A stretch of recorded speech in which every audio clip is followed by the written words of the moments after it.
국가안보전략연구원의 최용원입니다.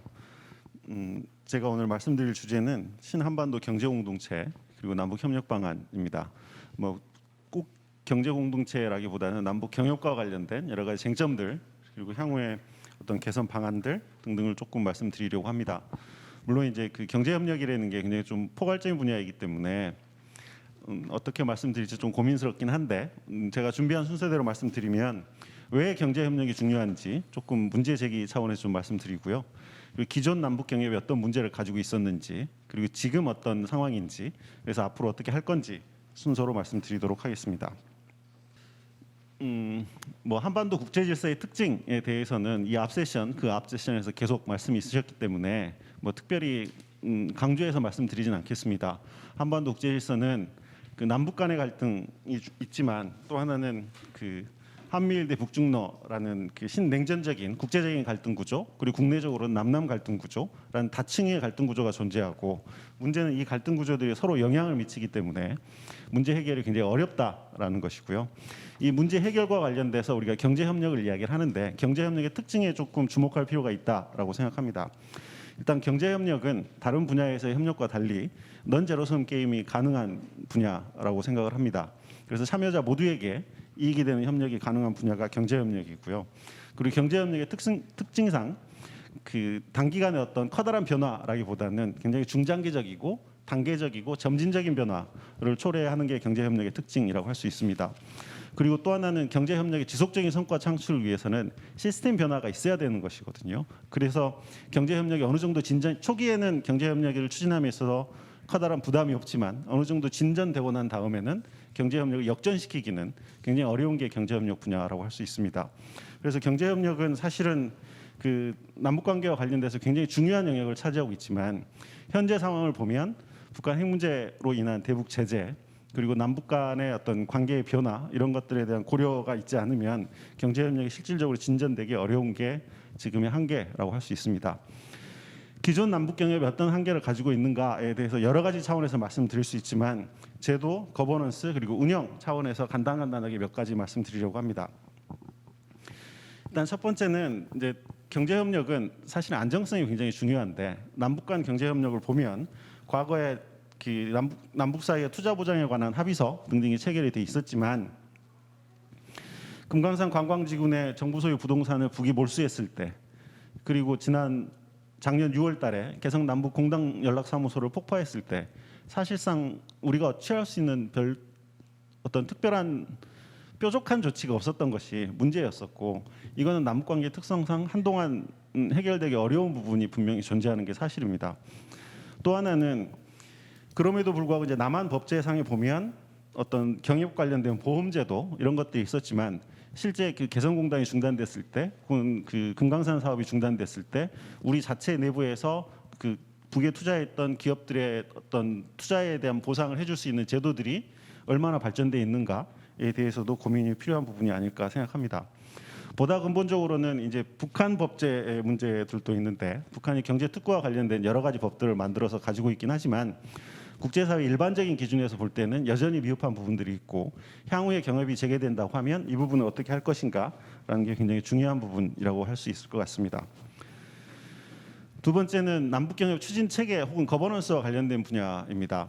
크게 보면 이제 경협이라고 하지만 사실 남북관계 특성상 순수한 경제협력 사업이기보다는 대개는 경제협력 사업과 지원 사업이 연계되는 방식으로 추진되는 경우가 굉장히 많았었고 그리고 정부의 그 영향력 혹은 정부 정책의 효과 이런 것들이 굉장히 크게 작용하는 게 남북 간 경제협력 사업의 특징이라고 할 수 있습니다. 그런데 남북 관계가 이제 계속 그 플럭추에이션이 있다 보니까 그 진행되는 와중에 관행이 쌓이고 그 관행이 어떤 남북 관계 추진 체계를 구성하게 되는데 이게 이제 몇 가지 엉켜 있는 부분들이 있습니다. 그게 어떤 경우에 진전이 됐다가 중단되고 다시 진전되는 과정에서 생긴 문제이긴 한데 새로 추진이 된다고 하면 저는 조금 손봐야 될 부분들이 있다고 생각합니다. 일단 첫 번째는 우리 법상 보면 남북관계를 총괄하는 남북관계발전위원회 위원장은 통일부 장관입니다. 근데 과거에 그 판문점선언 이행 추진위원회 위원장은 대통령 비서실장이었었거든요. 그리고 통일부 장관은 그 아래로 들어가는 거죠. 그러니까 법상 남북관계 계획을 전체 총괄하는 건 장관이지만 실제 이행추진위원회에서는 장관이 비서실장 밑으로 들어가게 되고 남북경협공동위원회 위원장은 남북 간이 부총리급으로 하기로 했는데 통일부 장관은 다시 또 부총리보다 우리 직급 사이에 꼬여 있는 것들이 있는 거죠. 그래서 남북 관계가 다시 추진된다고 하면 이런 것들에 대한 정리도 굉장히 중요하고 필요하겠다라는 생각이고요. 또 하나는 법상 우리 정부의 역할입니다. 예컨대 이제 그 비정부 주체가 혹은 기업이 남북 경제협력 사업을 추진하면 사업을 기획하고 북측을 만나고 접촉하고 사업 협의를 해서 사업을 픽스하는 과정을 거의 사업자가 독자적으로 하게 됩니다. 그런데 정부가 가지고 있는 권한은 대북 접촉 승인, 물자 반출입 승인 권한인데 이게 승인이 나올 때는 상관이 없지만 승인이 안 나올 때가 문제입니다. 그러니까 통일부가 사업을 함에 있어서 경협 사업을 함에 있어서 사업을 기획할 때도 도와주지 않았고 자금도 되지 않았고 북측을 만날 때도 도와주지 않았는데 정작 사업을 하려고 하면 통일부의 힘이 작동하는 거는 사업을 못하게 할 때만 작동하는 거죠. 실제 그렇지는 않지만 통일부의 힘이 드러나는 순간은 사업이 좌절될 때 통일부의 힘이 드러납니다. 저는 그 부분이 통일부에 대한 그 민간단체들의 많은 불만 중에 하나인 것이고 그 부분이 개선될 필요가 있다. 통일부가 오히려 그 단체들의 활동을 지원하고 북돋아주는 역할을 어떻게 할 건가에 대한 거버넌스나 추진 체계의 정비도 있어야 된다고 생각을 합니다. 또 하나는 이제 과거에 우리가 추진했던 남북 경협의 문제입니다. 뭐 지금 개성공단 금강산을 다시 하자라고 남북 정상이 합의했지만 못하고 있는 부분들이 있는데 그러면 만약에 그 대북 제재가 풀려갖고 개성공단 금강산 할 수 있으면 그러면 문제가 다 해결될 건가를 생각하면 저는 또 그렇지는 않다고 생각합니다. 과거의 개성, 과거의 금강산과 같은 방식으로 남북 경협을 다시 할 건가에 대한 고민이 전 지금 필요하다고 생각합니다. 개성공단은 물론 우리가 돈 벌기 위한 목적도 있었지만 사실은 남북 경제 공동체의 어떤 시범적인 공간의 역할도 굉장히 중요했었고 그렇기 때문에 북한 내부 경제하고 연결이 돼 있어서 개성공단의 그 원부자재들이 북한 내부에서 조달이 되고 생산된 물품들이 북한 내부에도 팔릴 수 있었어야 되는데 북한 내부 경제하고 완전히 단절된 상태에서 운영됐던 개성공단 방식을 우리가 또 할 거냐 혹은 금강산이라고 하면 금강산에 완전히 고립된 공간이잖아요. 거기를 남한 사람들이 마치 해방구처럼 자본으로 만든 해방구처럼 만들어진 공간에 단순히 갔다 오는 그런 관광을 또 할 거냐라는 거에 대한 고민이 있어야 된다고 생각합니다. 그리고 이제 역설적으로는 이제 금강산이 중단되게 된 게 관광객 피살 사건이었었는데 사실은 남북한 주민이 섞여 살면 저런 사건은 언제든지 생길 수 있는 것이고 앞으로도 저는 생길 수 있다고 생각합니다. 거꾸로 생각하면 그 사건이 생겼을 때 어쩌면 남북 간의 갈등을 극복할 수 있는 새로운 기제를 만들 수 있는 계기가 될 수 있었는데 사실은 그 계기가 전체적인 사업 프로세스를 중단시키는 계기가 돼버린 거죠. 그런 것들에 대한 새로운 고민도 있어야 되지 않을까 생각을 합니다. 뭐 최근의 남북관계 변화와 신한반도 경제공동체에 대한 이야기인데요. 뭐 잘 아시는 이야기이기 때문에 좀 빠르게 말씀드리겠습니다. 북핵 문제가 심화되면서 사실상 그 대북 제재 수위가 너무 높아져서 지금 제재 수위가 계속 유지되고 이게 엄격하게 적용된다고 하면 사실상 남북 경협은 거의 불가능한 것이 현실입니다. 과거에 이제 그 북한의 주로 핵 개발 혹은 전략 무기 개발과 관련된 사람들, 기업들에 대한 표적 제재가 있었다면 2016년 이후에는 이게 포괄 제재로 바뀌었고 이 포괄 제재로 인해서 북한 경제에는 굉장히 큰 타격을 받고 있는 게 사실입니다. 일부 제재 완화 혹은 유예에 대한 논의가 있긴 하지만 북핵 문제가 얼마나 진전되는 데에 따라서 폐기돼서 움직일 거기 때문에 앞으로 한동안 제재는 있다라고 보는 게 현실적인 판단일 것 같습니다. 현재 북한 경제는 이거는 이제 북한 대외 무역과 관련된 몇 가지 통계를 말씀드릴 텐데요. 2017년부터 2020년까지 북한 북중 무역액 통계입니다. 뭐 보시는 것처럼 이미 대북 제재로 인해서 2017년, 18년 동안에 거의 절반으로 무역이 줄었는데 2019년, 20년 넘어오면서는 마이너스 80%입니다. 무역이 굉장히 많이 줄어든 거죠. 이것을 쪼개서 보면 처음에는 수출이 줄었습니다. 파란 바가 줄어든 게 보이시죠? 이건 수출입니다. 수출이 줄어들었지만 수입은 어느 정도 유지되고 있었는데 코로나로 인해서 이 수입까지 통제가 돼버린 겁니다. 그래서 작년 북중 무역 통계를 보면 3, 4월 통계, 10월, 11월, 12월 통계는 사실상 무역이 거의 존재하지 않는 그런 상태입니다. 물론 이제 최근에 북중 변경 지역이 열린다라는 소식들이 있긴 한데 아직은 뭐 그렇지는 않은 것 같고요. 어찌됐든 코로나가 얼마나 지속될지 그리고 그 영향이 북에 어떻게 미칠지가 굉장히 중요한 변수가 돼가고 있습니다. 뭐 북한 경제에 대해서 제가 뭐 정통한 말씀을 드릴 수는 없지만 굉장히 불가사의한 것 중에 하나가 북한 환율 변화였었습니다. 그런데 이 통계를 보시면 2017년, 18년, 19년 북한의 환율 변화가 약 1%, 6% 정도였었는데 2020년이 되면 25%까지 움직입니다. 그러니까 굉장히 여지부동 움직이지 않던 환율이 움직이는 거는 저는 무역의 영향이지 않을까 그렇게 추정을 합니다. 그리고 북한 경제에 나쁜 영향들이 계속 쌓이고 있는 것이고요.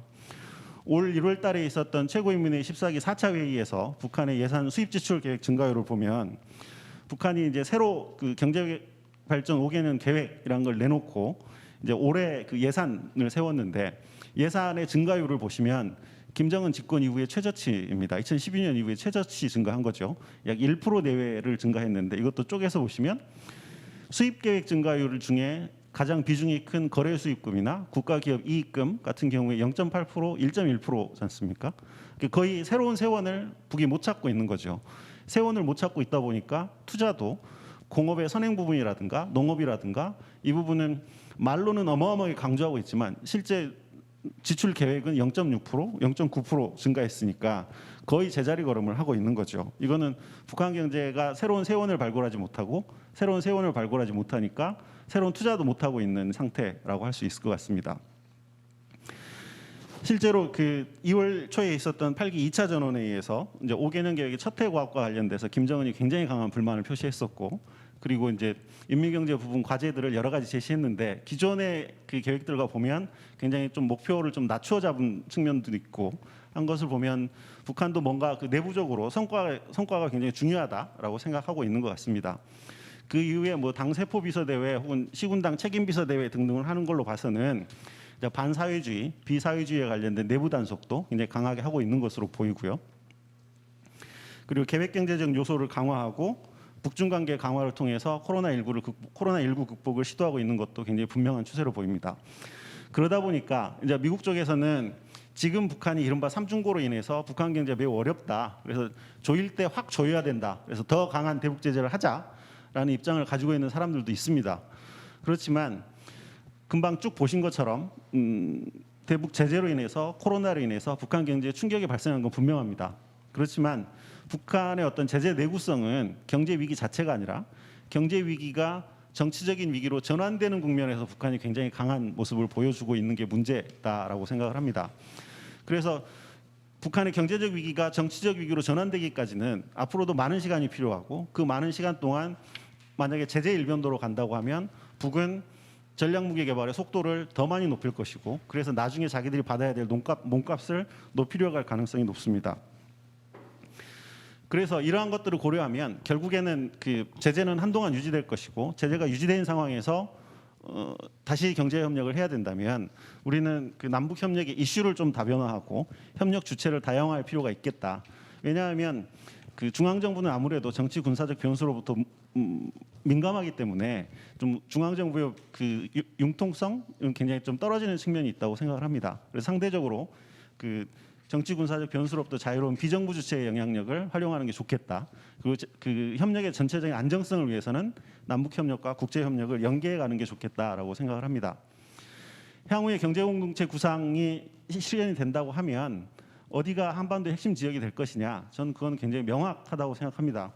한반도의 남북한의 중심인 평양과 서울의 북방, 평양의 남방, 서부 평야지대가 될 거다. 그리고 거기가 한반도 경제 공동체 핵심적인 공간이 될 거다라고 생각합니다. 뭐 결론적으로 말씀드리면 결국에는 한반도에서 평화라는 것은 경제하고 불가분의 관계가 있는 것이고 평화 진전이 없이 경제 협력은 불가능하다고 생각합니다. 그런 의미에서는 한반도 평화 프로세스의 진전이 첫 번째 중요하겠지만 그 진전 과정에 맞춰서 북측의 수요와 그리고 현재 존재하는 제한 조건들을 극복하기 위한 새로운 방식의 경제 협력 그리고 새로운 경제 주체의 발굴 이런 것들이 중요하다 이렇게 말씀드릴 수 있을 것 같습니다. 예, 이상입니다.